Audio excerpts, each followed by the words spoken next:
Did you practice this week? Really? Or did you just play your bass a lot and you called it practice? Time to enter the confessional. It's Metal Bass Monday.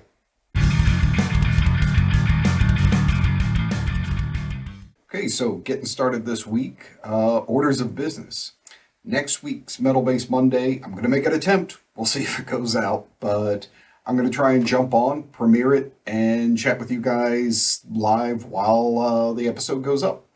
So, going to try and get all that arranged, and I'm shooting for 10 to 10:30 Pacific Standard Time. Remember to subscribe, like, hit the bell, notifications, all the 17 things YouTube makes you do to actually get notified when everything's laid down. You'll get a message and tell you when the premiere is going to happen, and we can all get together and talk about what's going on while the episode rolls. That'd be a lot of fun, I think. So I figured we'd go ahead and do this since a lot of people are stuck at home, and maybe this is a chance for me to get to hear more from you and for everybody to talk to each other too. So we'll give it a shot. Now, as I've been hinting on a couple past episodes, now that the groundwork has been laid for it, I'm going to reveal the next series coming out. And as I said, it's going to be a series about production, but it's going to be everything about songwriting, about producing music, about doing metal, obviously, but pretty much music in general. But we're going to take it in a more complete sense than has ever been delivered as far as I can find on YouTube. Starting from the conception of what your band or your music is and what it's about and the focus of it, how that informs the basic songwriting. Taking a song and going to the arranging stage and how the style of what you're doing then informs how it's arranged. Then going to the production stage and how to choose sounds, why you choose certain sounds, making sure that your preferences all kind of meet up together and that they're effective at the end point. Learning the how and why, and also getting production and engineering tips, how to get this type of bass tone, how to go for a certain guitar sound, how to look at things as far as the sonic space, and your conception of your band fits into this too, as to what the dominant sounds are. Getting that all the way through to the end, getting the mixing done, getting it mastered, what types of things, again, about your overall vision are going to inform how those things turn out and how drastically different that can affect how people hear that music.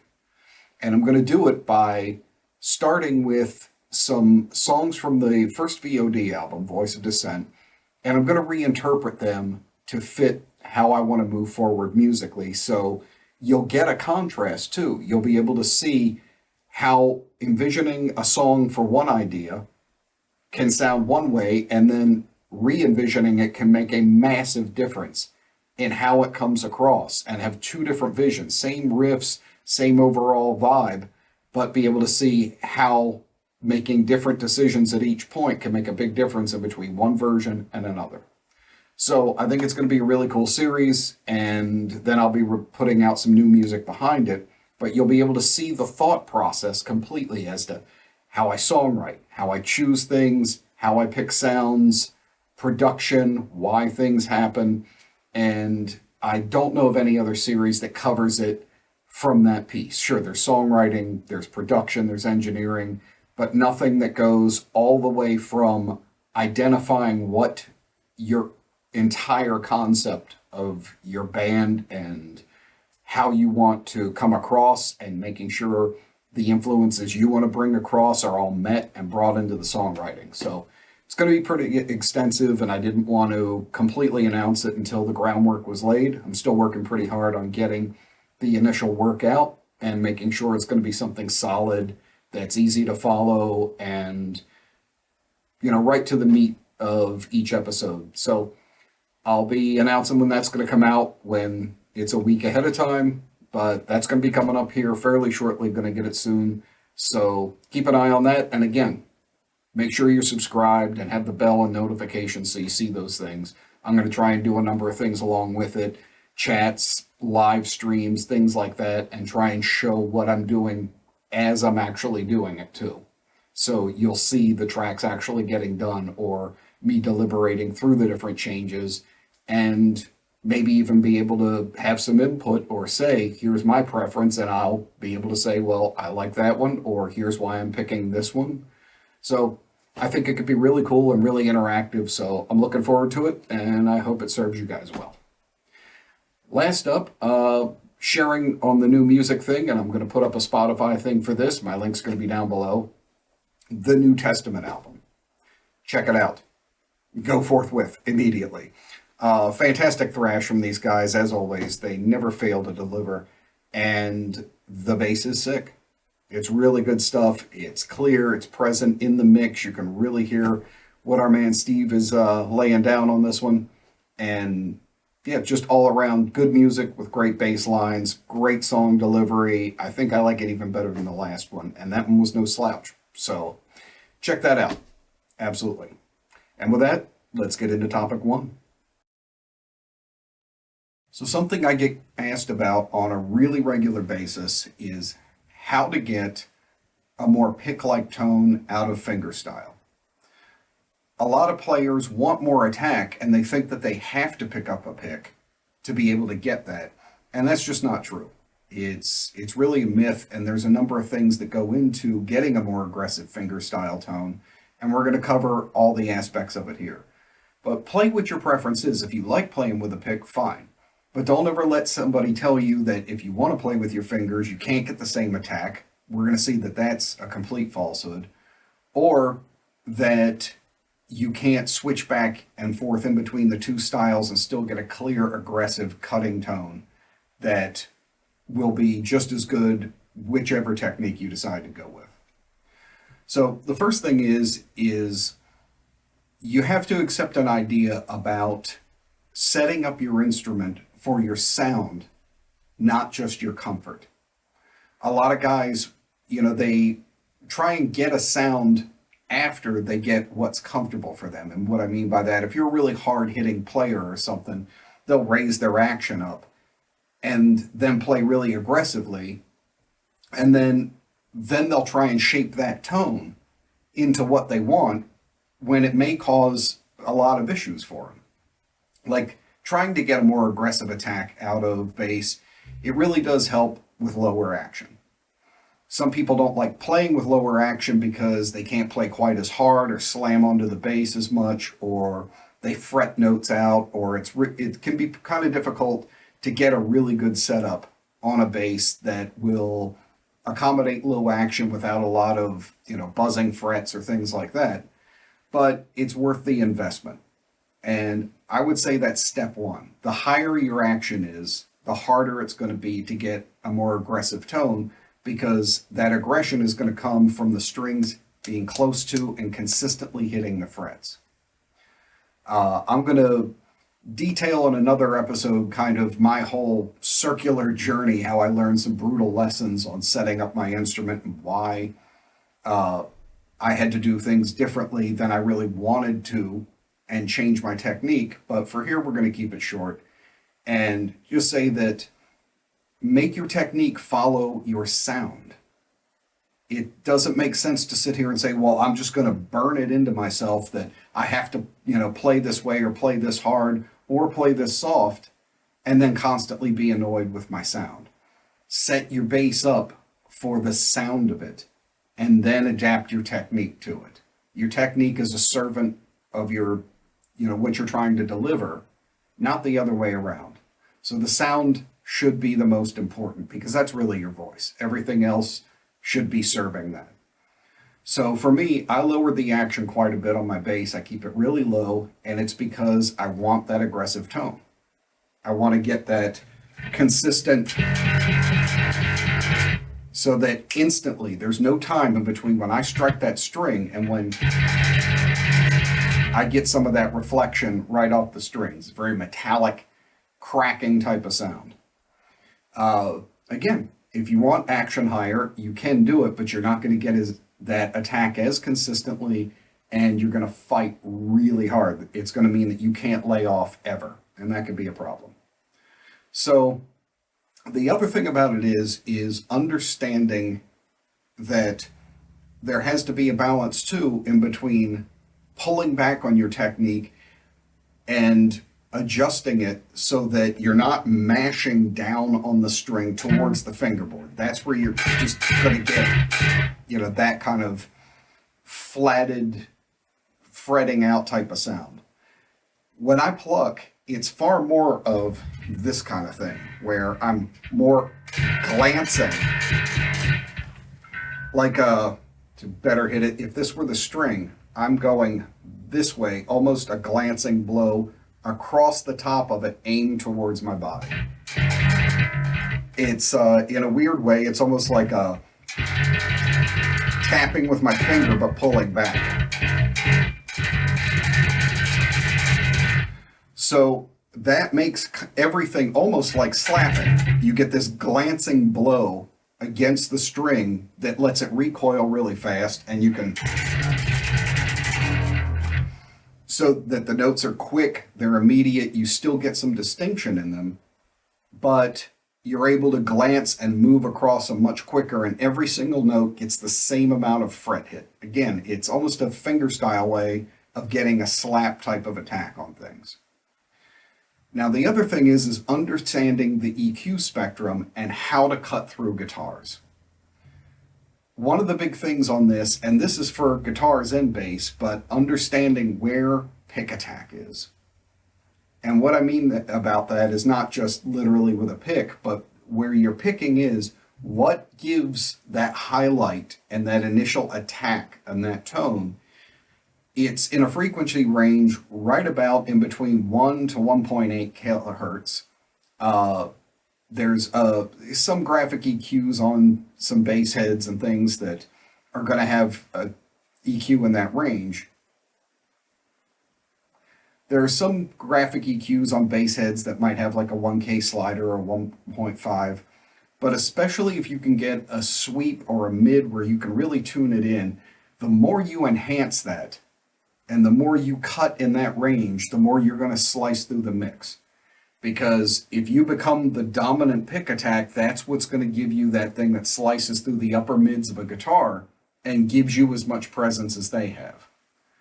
So, like, I'm using the Tech 21 Doug unit, and it has a sweep right at 1K. So if I were to play, then turn this up,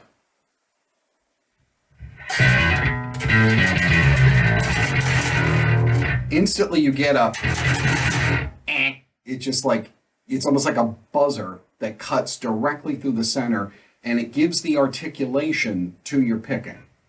That's what's going to give you a much, much more aggressive sound just by making a very small frequency adjustment in your tone. This is one of the easiest ways to learn to be able to cut through a mix without having to really heavily change your sound. You can get your tone and then just enhance that one area. That's going to make a huge difference in between, especially cutting through a wall of distorted guitars, because then you're going to have a pick attack as aggressive as theirs.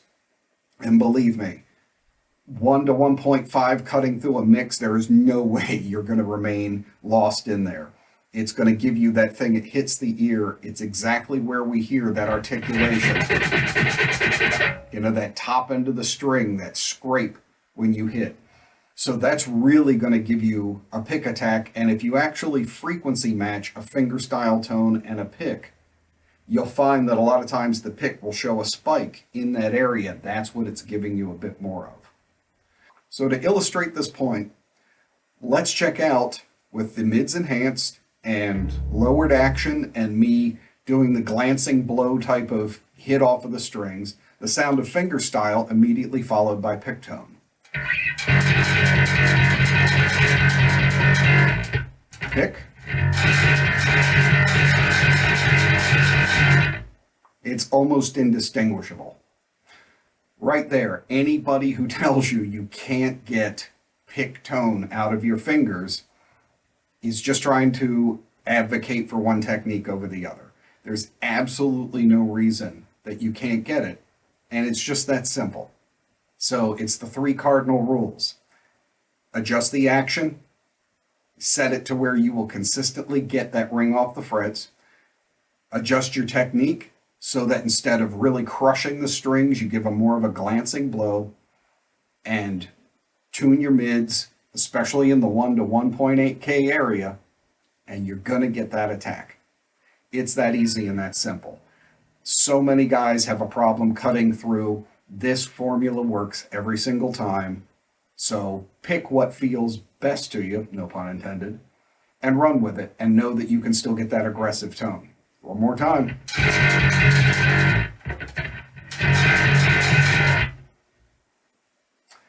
Now you got 3 picks on your hand, 4, 5 even if you want them.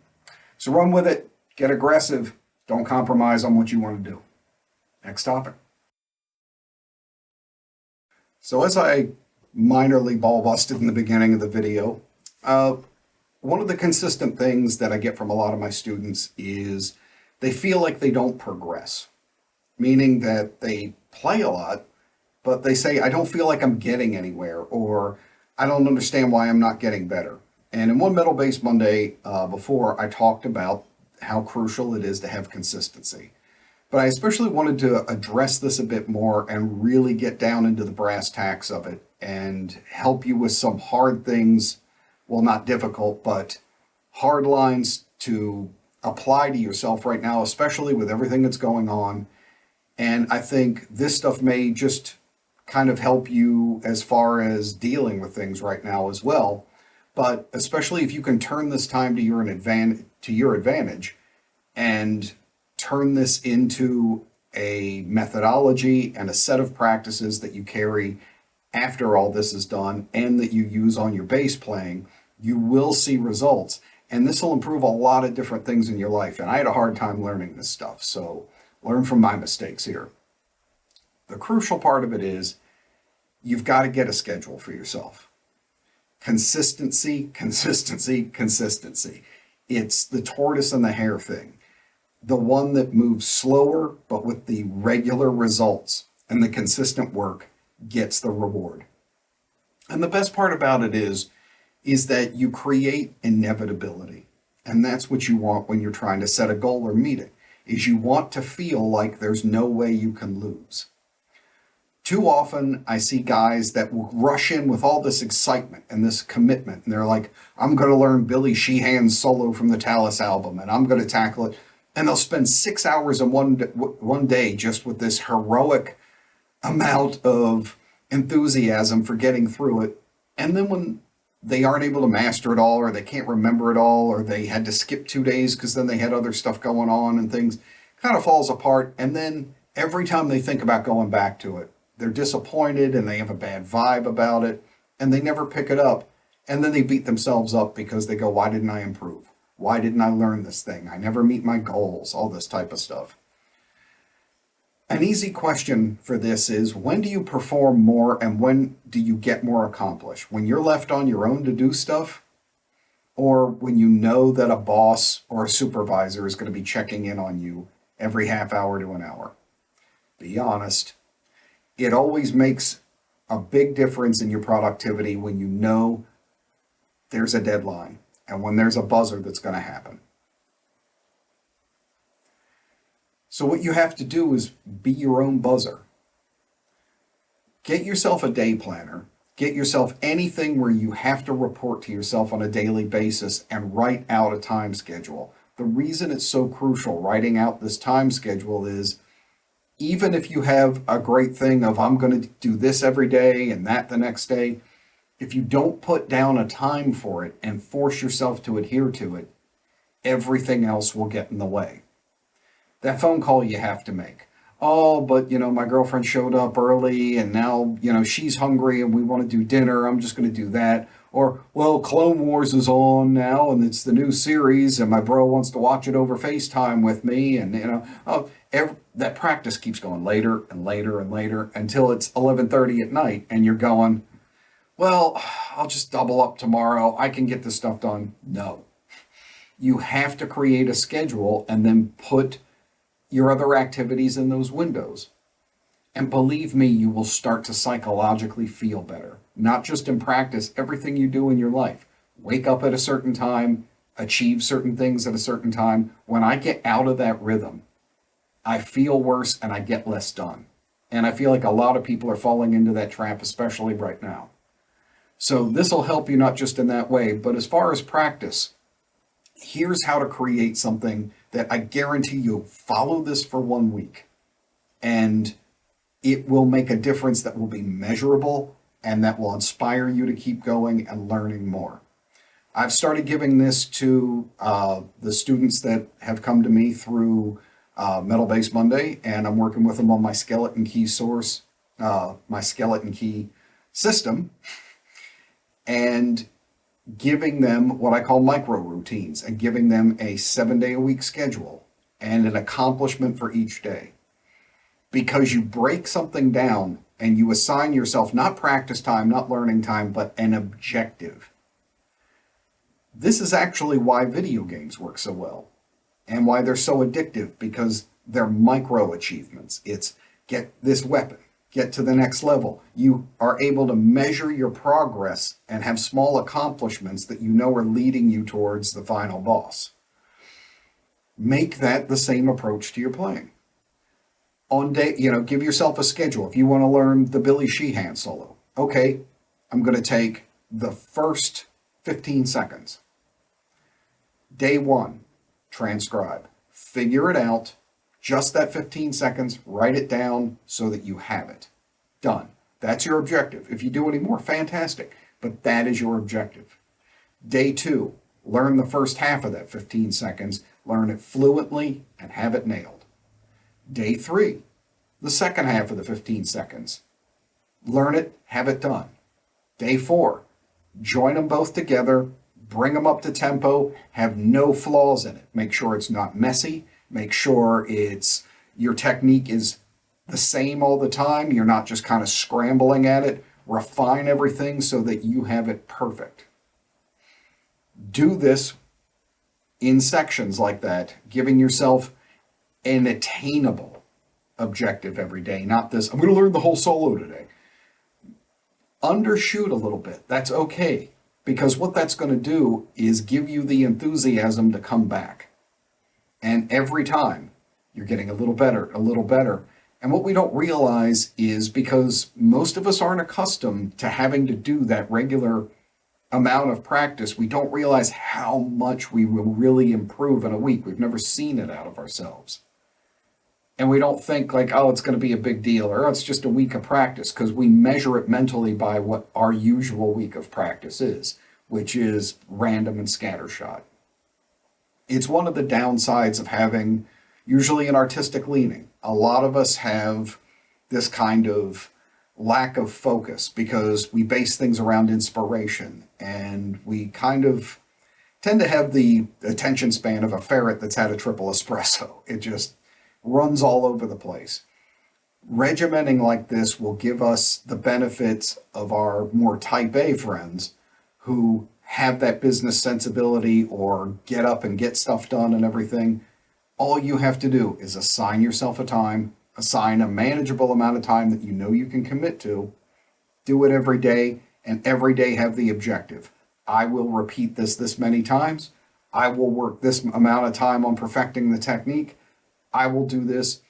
And the other part is, don't be so attached to the results. Sometimes, we're organisms, we're organic, and things are fluid. Sometimes your body just decides to just be terrible and fight you. And you just have to hit it a couple of times to get it to finally let down its resistance. Find pride in the end of practice sessions every day and saying, I did it. I accomplished it. I did my hour today. I did my half hour. I did my 2 hours. I did it. That's your accomplishment, not that you mastered it. That's going to come in time. Just have that thing. 4 days running, man, I'm killing it. Hour every day. I put it in, learned my scales, did my Sheehan work, did, whatever it was I was working on. I'm telling you, a week, you'll be amazed and impressed with your own commitment. And that pride will really start locking this idea of enjoying making that schedule and looking forward to that time. The end of a month, you will be blown away by how much you improve. And the other reason I say this, and the final point, is that you want to make sure by setting these goals that you practice Practice is not playing your bass for an hour. That's playing your bass for an hour. Practice is consistently working on something you aren't able to do right now and taking it a piece at a time in bite-sized chunks until you can do it. Don't just noodle around. Don't get distracted. You have to have your goal ahead of time. That's why you can't go, oh, well, it's practice time, and then you just think up something to practice. Useless. Find a goal. Decide that you're going to do it. It can be anything. Inspire yourself. But make that time. Lock in that schedule. Do it every day. Have it in there. And it's easier to work your other things around it when you're like, hey, I'm blocked out at 7, man. I'll catch up with you at 9. The phone goes off. No. Call them later. It's going to be fine. You want to FaceTime the Clone Wars episode? Dude, we can do it at 5, or I can catch you later on night. The world won't stop. You just need that time. I promise you it'll pay off in huge, huge leaps. Put this into practice and then comment below. Let me know how this worked for you. Let me know your experiences with it, or if you want some advice or some things about, what is an accomplishable goal within X amount of time. What should I focus on? Here's what I wish I was better at. I'm happy to work with you on it. And if you do this stuff regular, what's your practice routine? Share it with me and with everybody else. I can always improve. And, maybe by bouncing the ideas off of each other, we can make that into what I call dark matter practice, where it's just absolutely solid and contains so much information, not even light can escape the surface of our practice routine. 1 hour just crushes it. You get your technique, you get your scales, you get all that. So let's keep talking about it down below. Hit me up with a comment, and I will look forward to finding out your practice routine and starting to base mine on yours, because yours just kicks so much butt. So that's going to wrap it up for Metal Bass Monday this week. Again, I will see you in the chat next week. That's going to be awesome. Got that new production series coming up. I haven't forgotten your guys' harmonics lesson. Going to be fitting that one in here. I want to make sure it's good and clean, and we're killing it. So, with that, be safe. I hope everybody's well. If things are going bad for you, especially, fit in that practice time. It'll do you some good. And then try and get outside for a few minutes at least. Until then, I'll see you next time.